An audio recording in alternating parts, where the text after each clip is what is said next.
proud to be presented this week by Mount Carmel School. It's the last week of the link here, featuring yours truly, Chris Malafunction Barnett. 7:09 Monday, May 23rd. Senator Joanne Brown in budget underway, and I don't know if we're cooking up shrimp fried rice or pork adobo with this latest GovGuam budget. Senator, good morning. Hey, Chris, good morning. It's good to be on with you. I mean, this is a moment. This is probably our last official interview on your morning radio show. Oh, that's it. Last Monday ever. Wow. Ever. Well, thanks for joining us. And you're a little bit early, I know, because Mount Carmel, they're on summer now, right? So you don't got to drop your boy to school. I feel like I'm on summer, but not quite. Yeah. No. This is where it gets more difficult, right? When they don't have school. Senator, I know you wanted to jump on about the budget, so I don't even know where to start. I know that it is definitely a process, to put it mildly. Well, I think you're seeing, Chris, with a lot of the, we just started the budget hearings a month ago. And yet, we're seeing continued increases of almost every GovGuam agency. I think the most conservative we had was last week on Thursday with our public auditor, who's looking at a couple 100,000 more. And I'm certainly very much an advocate. Sorry, my voice is a little under, supporting the public auditor's budget. But, we see these continued presentations by the budget officials for the administration, and even in the legislature, the impression that somehow, we have this continued surplus of money, and we're seeing very excessive expectations of continuing to increase the budget. I mean, nobody's against progress at all, but, in funding some of these projects, and even what we've seen as, these significant collective amounts of increase to the GovGuam budget with these increase of raises that have been announced by the administration, several from the nursing, to our teachers, to our law enforcement. I mean, all of those things are very important, and the work that everyone in those key professions do is very important and critical to our island, and nobody's questioning that. I don't think you're going to get anyone arguing about the importance of it, but at the same time, I'm concerned about the ability to fund it. I mean, short term, they're saying the money's there. What are we worried about? But what happens the year after and the year after, especially, when you look at the realities, Chris, of where we're at, and I don't know, but, I look and see what's tangible to me. And when you look at our tourism industry, that really, while I see some tourists walking around, I don't think we're anywhere near, obviously, where we were before this pandemic started.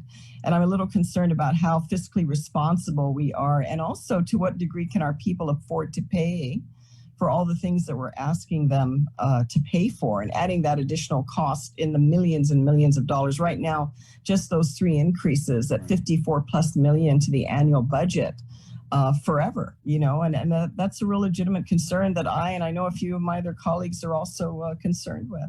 Senator, let me just play counterpoint here and address your concerns with a story we did, interview actually Nestor Lecanto did. It was Nestor interviewing Lester, and Lester had said, I don't know if you saw this, something along the lines, and this was relative to paying for the GDOE raises, which I believe there's one raise for the teachers, and then the principals, administrators, they get like 10 raises or something crazy like that. And basically Lester had said, hey, look, it's like pork adobo. When I make pork adobo, you're going to eat it and you're going to say, oh my God, this pork adobo is so good. But if you ask me what's in it, I'm not going to tell you because it's a secret recipe. But, last time I checked, when you're making pork adobo for the people of Guam have a right to know what you're putting in that pork adobo. So kind of what did you make of this, that sentiment that it's none of our beeswax? And then also running parallel to that was this train of thought that you had mentioned earlier relative to, hey, we can pay for it, don't worry about it. Well, I think that's where it's concerning. I mean, the analogy is interesting if we're actually just cooking and we're sharing recipes here. But when we're dealing with the budget, more the reason there's a critical need for that transparency. And the normal budget process would be that, these issues would go through the legislature, go through public review, go through public hearing. Normally we're estimating, our budget office would be estimating, this is what we forecast for the incoming fiscal year in terms of revenue. You'll have the administration also doing their forecast, and we sit and we look at our numbers and compare it and see what we can come to an agreement on. But when you have these unilateral, and understandable, that's actually the scary thing, Chris. I mean, yes, it is an election year, and you're going to get, obviously, certain elected officials or those wanting to be elected or those currently in office wanting to continue to be reelected, wanting to project the best image possible and make everyone think and feel good and everything's wonderful with the island. And hey, why are you bringing up any kind of criticism? We're all good. And I don't believe, and certainly in the many years that I've been in public life and certainly the number of terms I've served, I don't believe that's how you do the budget process. And while we have additional revenues coming in as a result of this unfortunate pandemic, and we have additional money coming in, which we anticipated during the Calvo-Tenorio administration before we left office, the increase of military activity, military buildup in terms of additional money stream into our community and into our economy. But when you have such a critical part of that infrastructure and our tourism industry and all the support industries that are there to keep that afloat, not fully engaged, not fully in operation, and think, oh, we're just going to live off the federal dollar and Uncle Sam's going to continue to be generous and make these long-term commitments.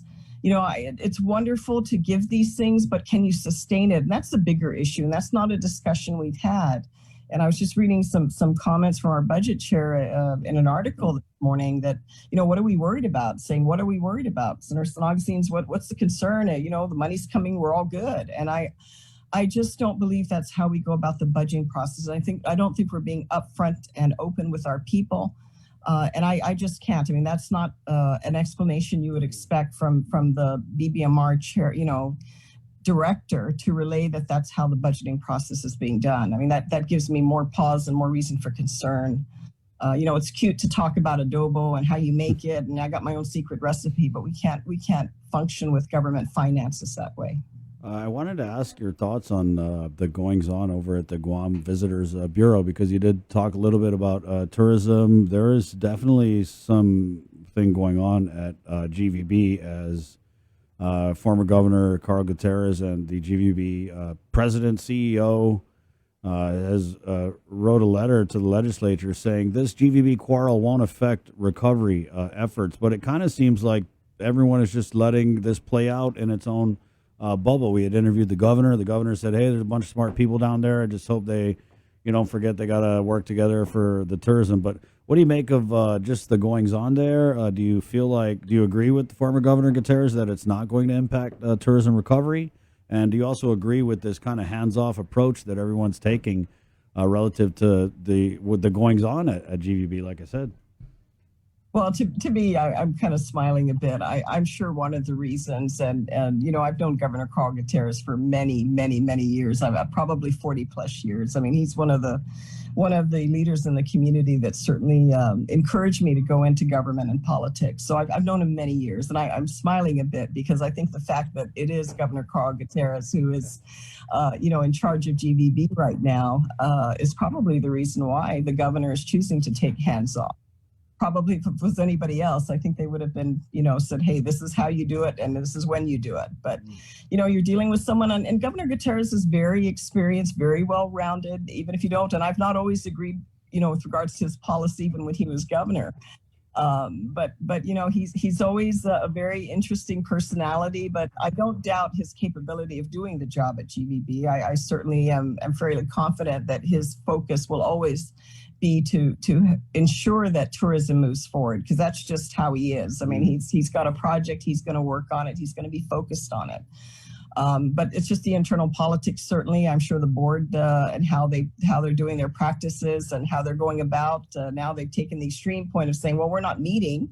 We're not going to meet until this issue gets resolved. Maybe they need to go through that process, to move forward. I think everybody's watching what they're both doing. But I really believe it's because it is Governor Carl Gutierrez. And I'm sure the governor right now heading into this upcoming election will handle him as carefully as she possibly can, because if she loses his support, which I think was very integral towards her success in this last election, that will not be favorable. And that, let's just call it for what it is. I think there's a lot more dynamics going on than simply what's going on with Governor Gutierrez and the GBB board. There's a bigger picture here that's at stake, I'm sure. Yeah, I wish we could get a look at it. But you're right. I mean, locking up Uncle Carl's support in the last election, I think, was very key because a lot of the Democrats have struggled in doing that.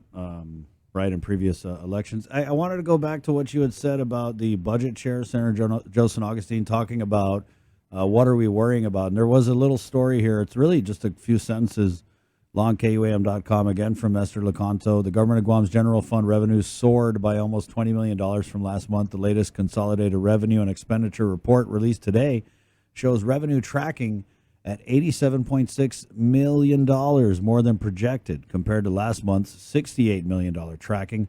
Income tax revenue is tracking at $35.7 million, more than expected. April, of course, is the tax deadline, and typically the biggest month for collections. I wanted to say what was definitely different about this CRER was that a release actually came out from Adelup with this latest copy of, which is something we don't normally see. So I'm not sure if it was just the time of year or they want to be more involved in this conversation. But just going back to what you had said about, I don't know if you said you don't believe this is where we're at, or you're not sure if it's accurate. I don't doubt that we're seeing, Chris, I don't doubt we're seeing an increase of revenue. Of course, how could you not, with the amount of infusion of federal money that's been put into this economy?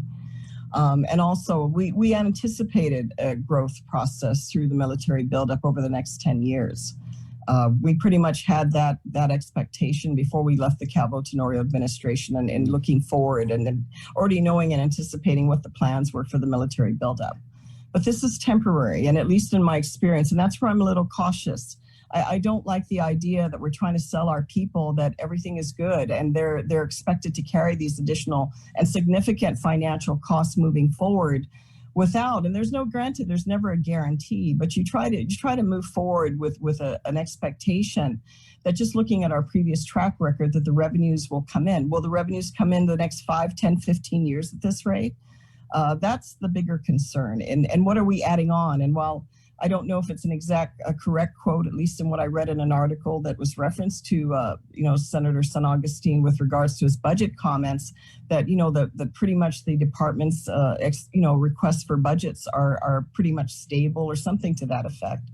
I don't see that. I see in budget hearings that I've been sitting in, requests for $9 million more this year. I believe the Guam Fire Department, $10 million plus for DOC. The list goes on. I mean, the hospital. There's continued requests for increases. As I mentioned, the most modest request that's come before us is actually the one department that I'm very supportive, where I think there's a need to increase, and that's the Office of the Public Auditor, because I want to see the public auditor, as originally envisioned and intended for that position, to have more effective ability and resources to actually not just conduct these audits, but be able to take them to the next level, especially if they find out there's intended misspending and misuse of government resources. So that I don't agree with. The idea that these department and agencies pretty much are coming in with the same budgets as last year. That's not the case, and that's not what's being shown with each budget request. And we're just starting. We haven't really even gotten into the bulk of the rest of the government of Guam. And how do we sustain it is the bigger question. While these figures are jumping up and down, Chris, look at the realities of what our people are experiencing right now. They go to gas their car.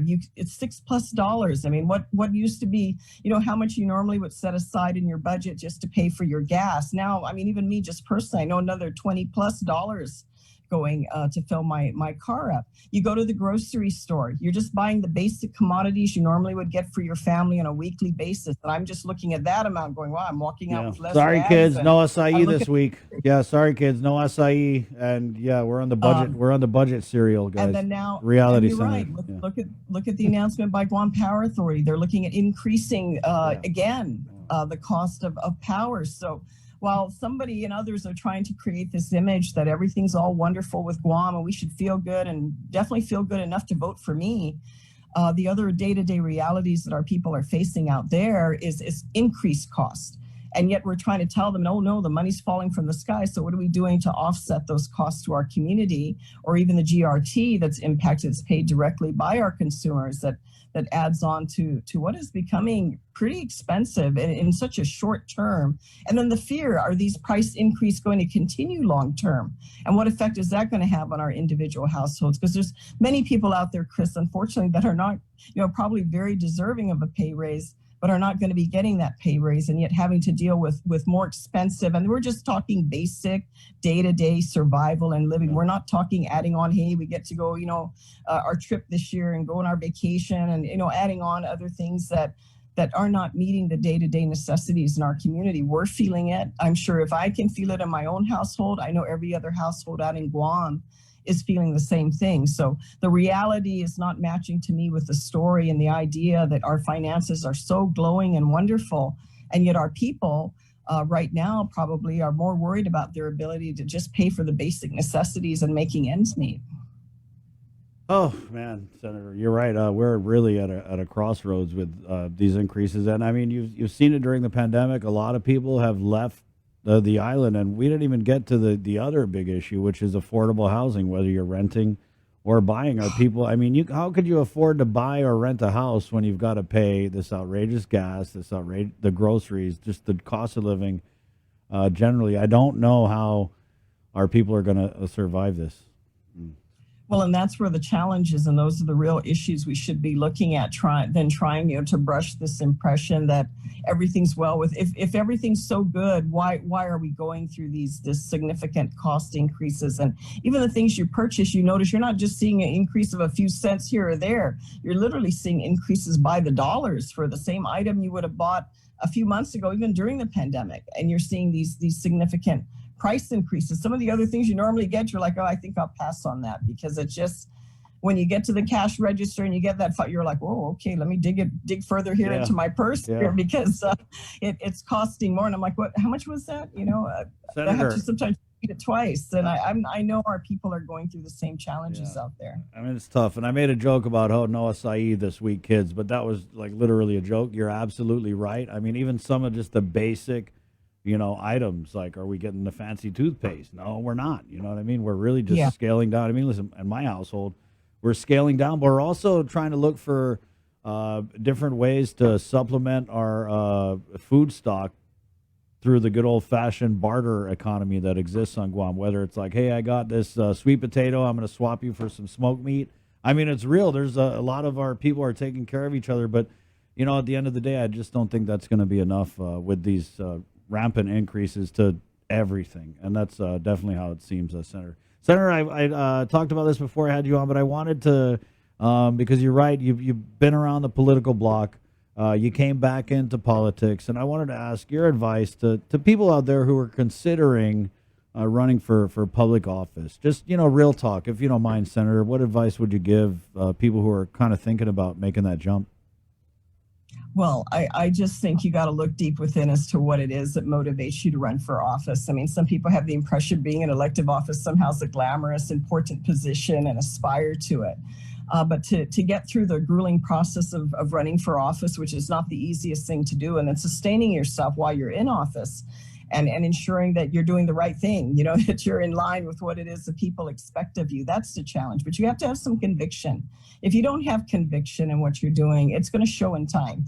And I've seen people who've come in very high in one election and been unelected in a single term or two. The pulse of where our people are and what their desires are and what their expectations are. It shows. You can tell when the votes start coming in within a few precincts already what the trend is and whether or not you have the support of the public. But you got to be mindful what your real conviction is in running, because that's going to sustain you. There's a lot of nonsense that goes on in politics, and you have to stay grounded. So just in case, Chris, by any chance, if I might be talking to someone who may be running for office out there, those are things to keep in mind. You got to have a love and passion for what you do. I mean, if you're not in for greed and you're not in because you're just so egotistical, you want everybody to know who you are, which I think we know at the end of the day is really shallow. You got to have your heart in the right place. Why do you want to serve your public? Why do you want to serve the people of Guam in particular? Guam's home, our families here, the things that matter and we care about are here, and we have to have good people rise to the surface that have good principle. That can stand in the face of a lot of dynamics, because I'll tell you, you get offered an awful lot of things in public life and people that want to influence who and what you are and what you do.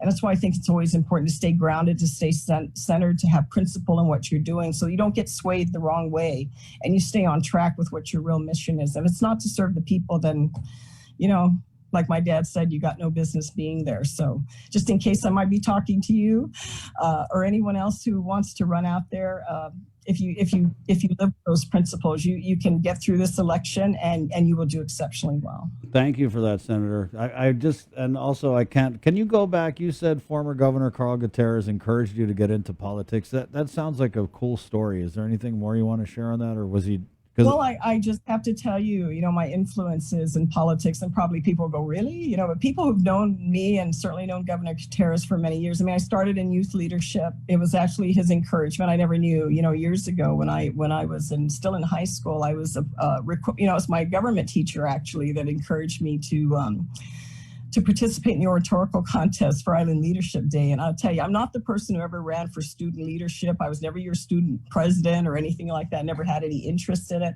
Had tremendous apprehension about getting up and doing public speaking. I can do my little groups and my little audience here in class, but the thought of getting in front of the whole entire student body was just terrifying for me. People look at me now and go, oh, really? Yeah. But there was a time I was very apprehensive. I don't know about you and your story, Chris, but I was very apprehensive, just very uncomfortable. Why would you want to do that? That just sounds crazy, And I was selected from my high school at Notre Dame to be the representative for Notre Dame. And I participated in the Island Oratorical Contest. And I didn't become governor, but I did become speaker for a day. And this was back in the 17th Guam legislature. And Governor Gutierrez was speaker. And so I was his youth counterpart. And you wouldn't think a single day like that could have as much impression. And then, it actually encouraged me to run for the Youth Congress. And I'd never been in Youth Congress, never even knew it existed because I wasn't paying attention to any of these things. And I did that for a couple terms. I was fortunate enough to be the first speaker to be elected to 2 consecutive terms.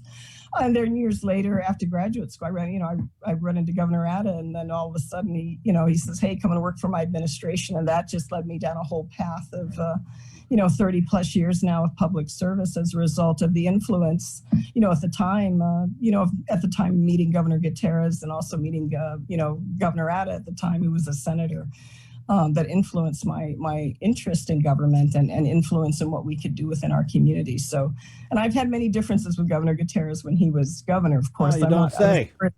I was never his most popular senator, of course. We had a lot of, differences with regards to policy, but, I still look back at those days of, my early days that influenced me in government. And while I don't agree, and he probably doesn't agree in a lot of the views that I have, he definitely was one of those individuals that encouraged me, to pursue a career in public service. So that's why I said I have to smile, this Right, issue, this kind of hands off. How do we handle Governor Gutierrez? He's a very, very capable, very articulate, very strong personality. And like I said, I don't worry about his ability to run GVB and get us in our community with regards to tourism where it needs to go. He's driven. He always has been. You have to give him credit. I think he's ran in almost every election, since the 1970s. So while you don't always agree with him, you have to give him credit for his just continued persistence. And I'm sure the governor will handle him very carefully. If you just look at the political dynamics leading up into the next, was it 14, 15 weeks till the primary? Because his influence and certainly his following is something to be noted, whether you agree with his politics or not. You can't totally remove him from the table at this point. Right. Thank you for that, Senator. I love the way you talk about him. I mean, like you said, you guys have had your share of disagreements, but I like the respectful, kind of like agree to disagree dialogue. I think. And you know what, Chris, we need to be able to do that. And it's unfortunate. Politics has become sometimes now very distasteful, that you don't respect each other in disagreement. It's almost, well, you don't agree with me, you're not in with me, you're totally out kind of perspective. And that's what stops the dialogue and the engagement. And instead of talking about the real issues affecting our people, you see these unilateral decisions that are getting made. And at some point, you can't sustain it. One of the legs in the stools are going to fall out at some point. And that's something to be mindful of. And I think that's just what age and experience gives you. But some people only live for the moment. They just want to get through the next election regardless of whatever, however, and not really think about, the impact that your engagement, your leadership style, your ability to disagree but still sit at the table. Those are things that will sustain us over time. And that's what makes leaders. And it takes time. It's not pleasant always, and the experience isn't always pleasant. But like I said, you stay grounded in your conviction. You certainly won't lose with the people. And that's something that I've always held on to all the years that, I've been privileged and had the opportunity to serve capacities. Thank you, Senator. so much for your time. And if I don't see you in here before Friday, Not at all, Chris. I'll see you out I there. wish you well. I do want to say I know we're getting short on time, Chris, but I know we're never going to get to do this again. So if you just give me a minute, I just wanted to extend my best to you. I have to tell you, when I first met you, and going back in time, we're going back quite a few years, when you first started and you were this very clean-cut reporter. And then the next thing I knew, you were anchoring the news. The next thing I knew, down the road, you became Malfunction, and you've brought a lot of humor and joy into people's life over the years. I'll tell you now, listening to your clips and it takes us back down memory lane in a very good way. And you just have a way of bringing out humor and keeping people smiling, even in talking about some very serious issues. And I have to tell you, you definitely have put your imprint on this island. And regardless of where your path will lead you, I know you'll continue to do well. I know you'll continue to serve the public. And I just want to say this because I've appreciated the work that you've done over the years. And I'm not just saying this to say this because, hey, but sometimes moments have to be there, and this recognition is well deserved. I will miss listening to you in the radio. I will miss listening to you doing the news. I know a lot of your very strong followers out there also will. But I understand too, you meet, times come in your life and you're like, okay, it's time to do a different path, and a new calling comes to you, and I'm sure you'll do well. But I definitely have to say, I will miss listening to you. There's going to be a big void in morning radio since you and Sabrina and Jason started this show. And just listening to you doing your newscast and sometimes having to bring very serious and hard issues to the public. You've always given us that sense of confidence in what you've said and what you've done.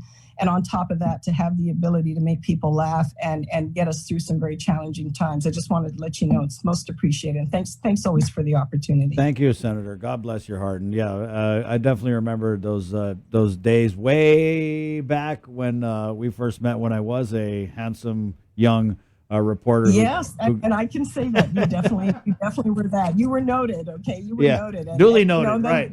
And then out of all that, very, very prim and proper presentation, right. then Malfunction came out, and we're like, wow, look at that, very impressive. Back when Carmen Eudreau used to hairspray my hair back then. Oh my gosh. That's how far back I go. But those were the days, huh? We really were able to. We got enough memory to reminisce and smile about those times. But hey, all my best to you. Thank you, Senator. All my best to you, all you do moving forward. But thank you again. Thank you for the opportunity. Of course, right on. There you go, Senator Joanne Brown. Stop it some more. Would you? Thank you again for your kind words. We got to take a break. The show continues the last Monday ever with me, Chris, on the radio. So I'm not, I'm still going to be around. Hopefully, I still plan to be alive after Friday. That's my plan. All right. We're going to take a quick break. We're coming back with Mayor Jesse Allig of the Mayor's Council of Guam next, right here on The Link, which is brought to you by Calvo Enterprises, IT&E, and Jack in the Box, and Mount Carmel School, proud to present my last week on the air, 671-565-5128. You can register for next school year. I know they're doing summer school. It might not be too late to jump on and get your kids in a summer school, whether it's to brush up on subjects that they had problems with, or, right, doesn't always have to be playing catch up. It could be to get ahead. That's 671-565